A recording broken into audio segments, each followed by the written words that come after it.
L-estradizzjoni lejn ir-Rumanija tal-Prinċep Paul-Philippe al Romaniei mhux se sseħħ wara li l-Qorti tal-Appell dawret id-deċiżjoni meħuda preċedentament mill-Qorti tal-Maġistrati f'dan ir-rigward. Il-Prinċep ta' 77 sena li ħarab mir-Rumanija fl-2020 kien mfittex wara li f'pajjiżu stab ħati b'akkużi ta' korruzzjoni u frodi.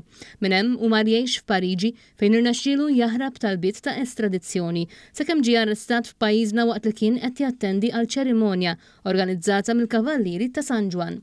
It-tnejn filgħodu l-imħallef Edwina Grima ddikjarat li kieku talba l-arrest Ewropew fil-konfront tiegħu tidħol fis-seħħ u għalhekk jiġi deportat lejn pajjiżu. Id-drittijiet fundamentali tiegħu kienu jitpoġġew f'riskju.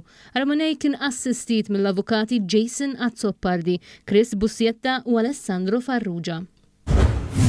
Daniel Ġomeli ta' 27 sena minħazza bar appella kontra d-deċiżjoni tal-Qorti li ordnat l-estradizzjoni tiegħu lejn l-Istati Uniti tal-Amerika fejn hu mfittex brabta ma' akkużi ta' malware. Meli kien tal-kunsens tiegħu biex jiġi estradit waqt li kien qed jiġi interrogat fi frar li għadda.